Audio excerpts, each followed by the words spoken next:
and welcome to episode 58 of the Knitting Teaspoon podcast. I'm Liesbeth, your host, and this is a podcast which is all about knitting, sewing, spinning, basically all of the fiber crafts that I feel like. And this week it's been those three. Actually, I must say the past 2 weeks because last week I was ill and I skipped an episode.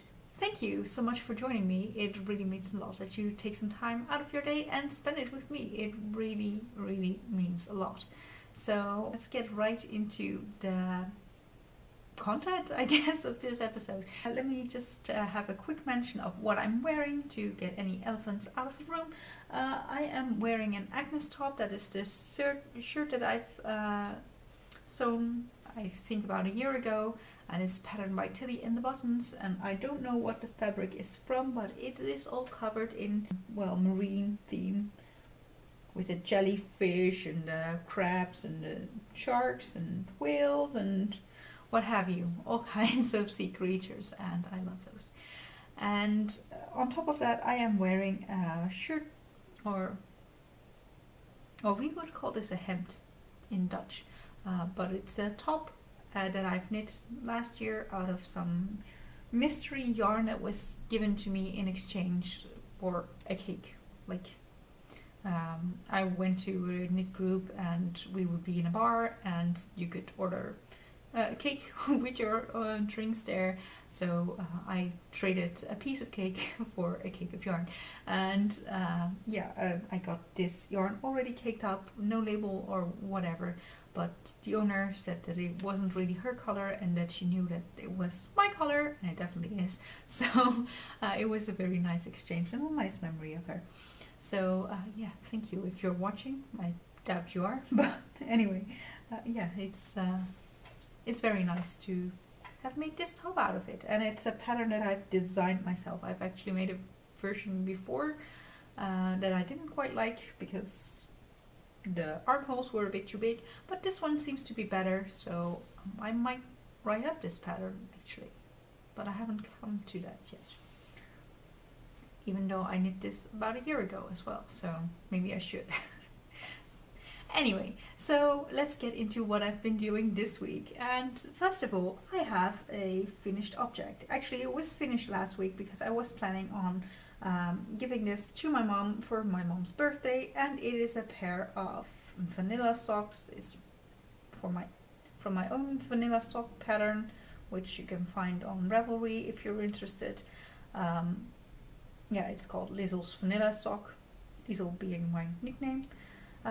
But these are knit out of some yarn by Osterman. I think the yarn type is Murano. Yes, it is. Here's the label.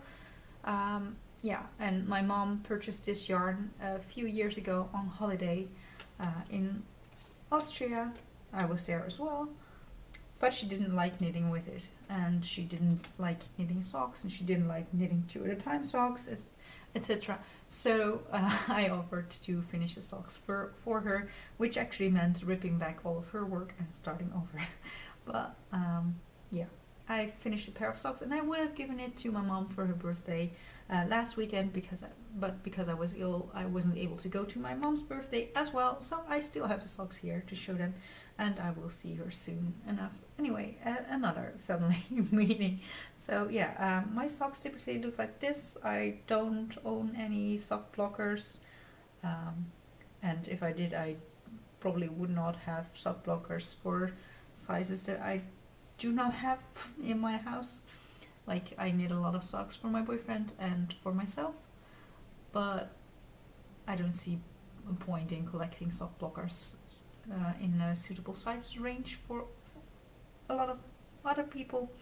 That is, my mom and I share the same shoe size, and my sister also has the same shoe size. So all the women in my family have this basically the same size. So my mom's feet are a bit slimmer than mine.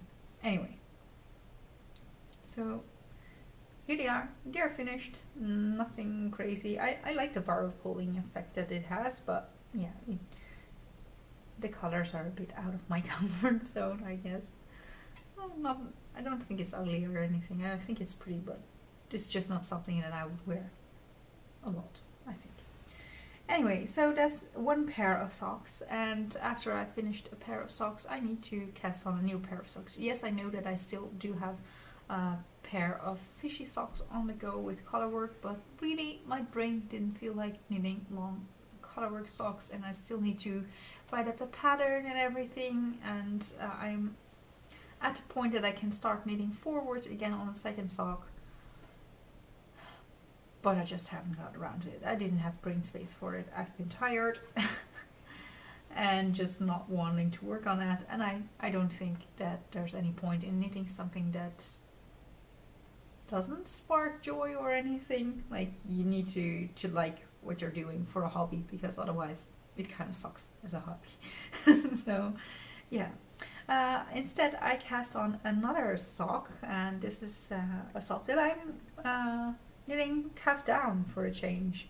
Yeah, I recently watched an episode from the podcast by Eleanor's Crafts that I've been following for some time now, and she mentioned that she never really knits socks toe up because she couldn't be bothered to find a stretch enough, and I almost always do the exact opposite, because I can't be bothered to find the stretch enough cast on.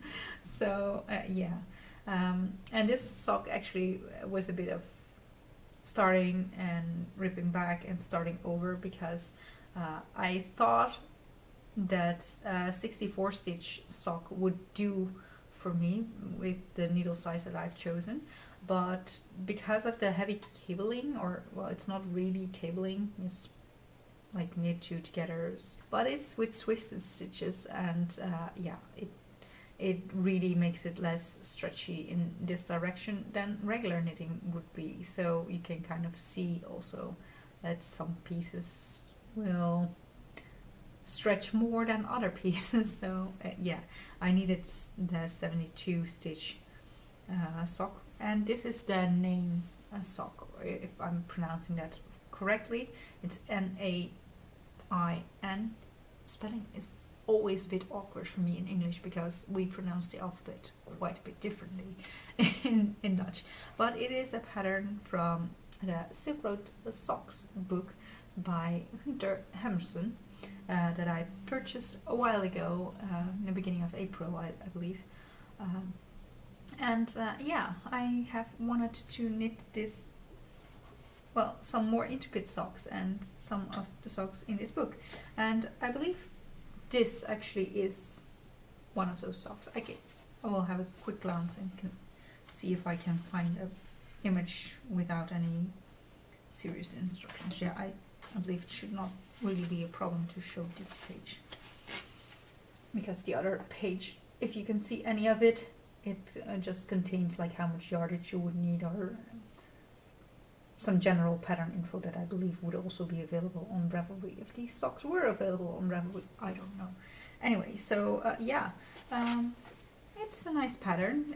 In the beginning it was a bit counterintuitive, because there's parts that are 1x1 rib and parts that are 1x1 twisted rib or semi-twisted rib, because you only twist the knit stitches and not the purl stitches. Anyway, yeah, it's a bit of fun, and I enjoy knitting this sock, and I'm glad that I'm using a pattern from a book that I've purchased, because I feel like most books, I look at them, I feel very inspired by them, and then if I'm knitting one pattern from them, I'm lucky. And then a book is quite expensive if you're only going to knit one sock out of it. The yarn that I'm using, I have it caked up here, is a BFL nylon that I got for Sinterklaas, I think about 1.5 years ago, and yeah, it's hand dyed by me. So it was originally a white skein, and it's a BFL nylon sock, so it's a sock yarn, and it's supposed to be sock length, so yeah, and it's up quite nicely, I feel like. So I dyed it in this minty green color, and yeah, I'm enjoying this knit. So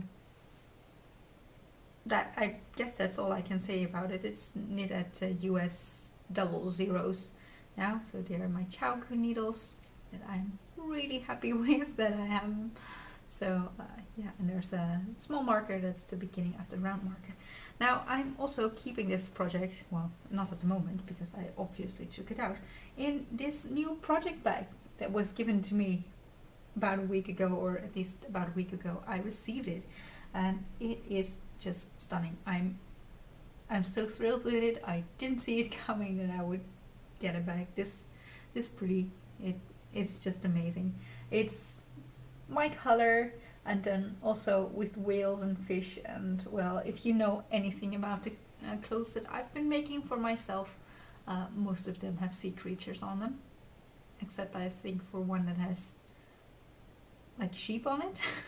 Oh, there's the one with a mice dress as well, and there's just some jeans fabric. But still, those tend to have pockets with some sea creature on it. So this is totally my thing, and the kind of knit stitch fabric that is used for the lining is very pretty.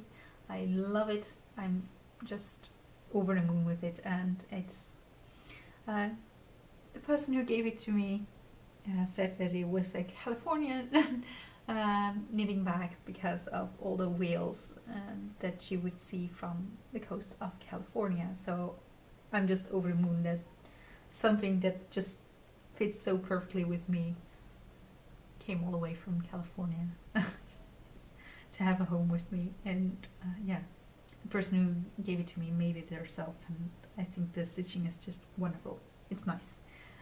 I love it, and I've been bringing it to places, and yeah, I'm just so happy with it. And that was not all that was included in the gifts. She also sent along a few stitch markers. Now I have 2 of each, but I'm only going to show 1 of each. So there's a tiny cup, and I don't know what you would call this kind of tiny plate that you would use for underneath a cup. We call it a schotel, but yeah, it's a teacup and a tiny plate for underneath it, and I love it. It's so nice, so personal. I love it. Yeah. And this is going in my collection of teaspoon related stitch markers. I have a teapot now, and I have these stitch markers, and I have some teaspoons. So yeah, that's very nice to have something. It brings all my hobbies together. So I'm really thrilled about that. So let's move into the next project that I've been working on myself. And it is spinning. And I've been spinning some singles, and this is yak fiber. So it's undyed. It's a natural color of the yak, apparently. I got this at a fiber event, I think in September or October last year, and I've been enjoying spinning it. It's a bit different from spinning wool. I feel like it, I don't know, apparently this was part of the spun part, but I don't know, it just takes the twist differently. It's more difficult to get it twisted evenly, and yeah, I've managed to make some singles here that have a really weird amount of twist to me, considering I usually spin wool. And yeah, there is a second single on the way. I think I'm somewhere between halfway and 3/4 of the way through the fiber that I have, and I'm intending to make it a 2-ply. So I have another bobbin on my spinning wheel, but I'm not going to take it off because it looks pretty much the same as this bobbin, except that there's less fiber or less yarn on it. So I don't think there's much point in showing you that. Anyway, so that's not all that I've been doing, because I've been sewing as well, and you guys will probably know what I've been working on, because yeah, I don't like shifting much between projects. And there's one sewing project that I've put aside, and it's my coat that I was trying to sew, and I'm not sure when or if I'll ever finish that one. because I didn't particularly enjoy the process that much. But yeah, I've been working on the pants for my boyfriend, and they are another finished object, and they are a bit big to show you, but yeah, here is the pants, and I just love what it looks like. I know that he doesn't really like the button that I put on it. Well, I went through quite some pains to find this button for him. Yeah, I found this one, and then he said, I want a dark one. So yeah. But I feel like he's just going to have to put a belt over it, because, you know, I put in belt loops and he could use them, and then there would be no problem. But I'm just over the moon with how neat it turned out from the outside, and it fits him just fine. I will see if I can pop in a picture of him wearing it. Though I think it's a bit awkward to take pictures of someone's legs. I'm not too happy with the look of this though, the lower edge of the trousers. It just looks a bit weird. Maybe it's just the top stitching that went a bit haywire, I don't know. But I am very happy with this seam, like the inner leg seam. Ooh, it's a bit dusty. My boyfriend tried it on once, and I don't know what he sat on at that moment, but it just got dusty. But this top stitching layer was so difficult to sew, because you already have to do it from the right side of the fabric, but you also already have a full length of trouser. Is it one trouser? The one half of a pair of jeans or whatever. Anyway, one pant maybe, I don't know. So yeah, you have to stretch it up together, and it's a bit messy and very slow progress, but I managed to do it, and it looks nice, so I'm happy with it. And yeah, now that I've shown you guys, I can finally let my boyfriend wear it. I'm also very happy with the penguins, that you cannot really see all that well, but they're here in the pockets. Here, look at that. There's penguins in it. And I was kind of expecting the penguins on the front side to be able to come out as well, but on the inside, let me show you. Maybe I sewed the buttonhole a tiny bit too small for this button. Anyway, that will get better with use, I guess. So on the inside, the flap for the pocket is caught along with the zipper point. So yeah, it's fastened quite a bit, so it's not that easy to take it out. Anyway, yeah, I really am happy with the results. I've never put in a zipper that looks this neat. Never ever done that before, and I'm just thrilled with it. Yes, it's not perfect. I mean, you can see bits like this. No, it's not perfect, but who cares? I mean, it's a perfectly usable pair of pants, and it's really inspiring to try and make something somewhat more difficult. So I've actually ordered a pattern for making another coat for myself, which seems a bit silly since I've not even finished my previous attempt at making a coat. But yeah, that's just the way life goes sometimes. And I know for a fact that I have now ordered a pattern from, well, it's from Tilly and the Buttons, and I believe they only have one coat, but the name is escaping me at the moment. But I know how clear their instructions are for making a coat, so I feel like it's much more likely that I will finish that coat at some time. And the instructions for this chino pants, they were not by Tilly and the Buttons, by the way. I don't think she designs any menswear. This was by Wardrobe by Me. So I've mentioned before that I absolutely hated sticking together the PDF printed A4 paper pieces to make the pattern pieces, so that I wasn't sure whether it would fit. It does fit. Still, if I were to sew from a pattern like that in the future, I would be sure to print it like on poster size paper to make sure that I wouldn't have to tape all the pieces together, because I just hated that bit. Yeah, even though the results are good enough, yeah, I'm just not happy with that part of it. I would much rather have a printed piece, even if I have to trace all the pieces on like pattern paper. It's fine. I'd much rather do that than do the PDF printed thing and stick all the pieces together again. And I didn't really like how they instructed you to have the wrong side of the fabric for the pocket here. So those instructions were not clear enough, but in general, yeah, I was pretty pleased with how clear the instructions were. Everything went in a nice order.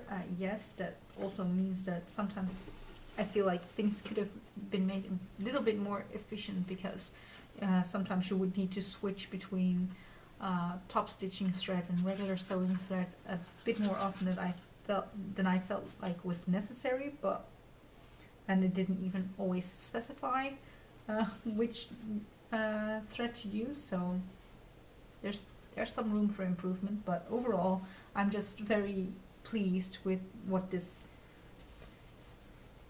turned out like, and I couldn't have done it without their instructions, so I'm really happy with them. So yeah, that's my honest opinion on the chino pants by Wardrobe by Me. But I'm just over the moon that I've made a pair of pants for my boyfriend, and that also makes it possible for him to dress like outwardly entirely in fashion made by me. So he now has a pair of pants, and he has one sweater that I knit him. I'm still working on the second one for him, and he also has some shirts that I've sewn him. So yeah, yay! And he has plenty of socks. So that's nice.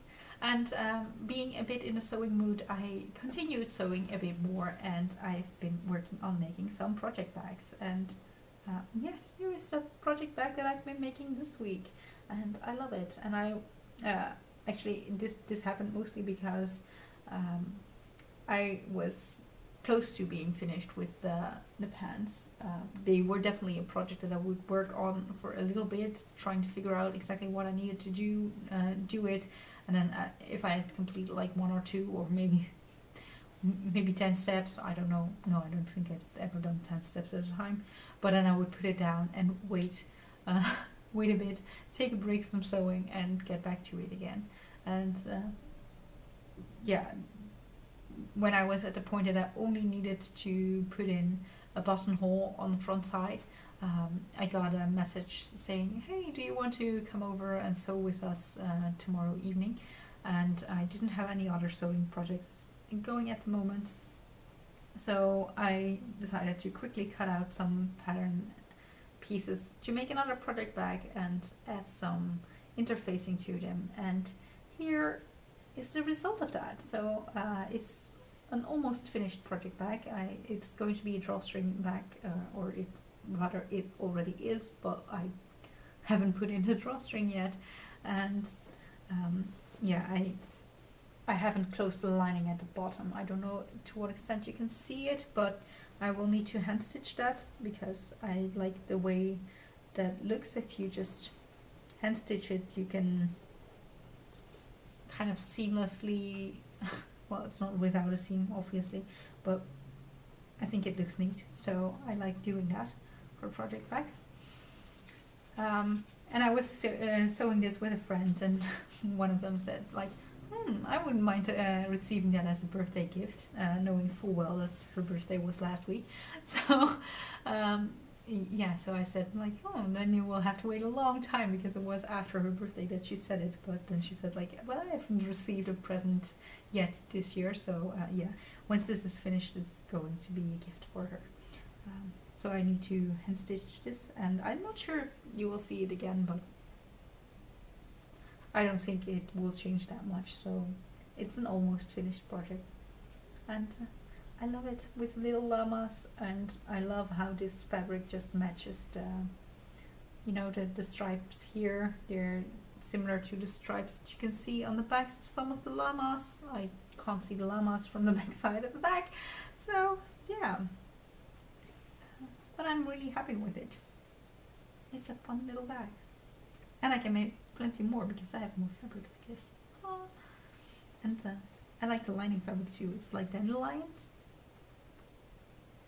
Also light grey, but yeah, the grey doesn't perfectly match, but still I think it's nice enough for the inside of a bag, especially since it doesn't really show on the outside anyway. So yeah, I need to finish this bag and give it to her, and I will see her again on Thursday, so plenty of time, I think, because it's Friday now. And I have a long weekend this week because it's been Ascension Day yesterday, and that's a day off for us, and the company at which I work said that Friday would be a forced holiday as well, so they just closed the company doors for the Friday as well as the Thursday, so that means that even if I wanted to work, I couldn't get in. So today is Friday and I have a holiday because it's the Ascension Day weekend. So Ascension Day is always a Thursday because it's always 40 days after Easter, and Easter is always on a Sunday, etc., etc. So we don't really celebrate much for Ascension Day, but traditionally we would go out walking or cycling. We call this something like dew hitting or whatever. So douwtrappen in Dutch. Although I heard some of my colleagues being quite, well, they didn't know what I was talking about when I was talking about this, so maybe it's a tradition from another region, I don't know. But we used to go for a long cycle ride or whatever, so yesterday we went to the zoo close by on our bike and had a stroll through the zoo, which was fun. They had alpacas. I love alpacas and camels. So I love seeing those. Anyway, today is the fourth day off. In the Netherlands, companies are allowed to state for, I think, maximum 6 days a year that the company will be closed. So they force you to take a holiday on those days, and those days are typically the day after Ascension Day, like this Friday, so that they won't have to open doors and that everyone will have a long weekend there. Could be if there's like one day after Christmas, and Christmas in the Netherlands is 2 days, so there's the first day of Christmas and the second day of Christmas. I believe in other countries the second day might be called Boxing Day or something like that, but we just call it first and second. But if there's just one day and then it's weekend, then often that day will also be a forced holiday. It's kind of meant for those kind of moments between like religious holidays. I think all of the holidays that we have are kind of religious, or they're not a day off. Anyway, so I had a day. I have a very long weekend. My boyfriend's company is a bit different because they work on machines that just are too expensive to shut down for the weekend or for holidays. They just pay their employees more for days like these. And he's out to work, so I have a quiet day here today, and a very long weekend to catch up on my crafting, but also to visit some family and stuff. So I don't know. Just thought that you might like to hear something about our holidays that we have here in the Netherlands. So next weekend we will have another long holiday or long weekend again, because then it's Pentecost, which we also don't really do anything particularly for, but it's a longer holiday. Although when I was a child, we had this tradition of having the Pentecost brides. I would translate that to English like that, I guess, because it's Pinksterbruidjes in Dutch. So we would walk in white dresses and dance in in circles and sing songs dedicated to that day. But I feel like this tradition is more or less gone because people have grown less and less religious over the years. So I haven't seen it since I've moved here, and I don't think I had seen it for a long time before I moved to Eindhoven, which is where I live right now. So, well, I guess that's it. That's all of my babble about the Netherlands for today. And yeah, I don't think I have anything else to share with you. So yeah, thank you for sticking around. And I hope you all have a lovely week, and I hope to see you again soon. So have a lovely week. Bye!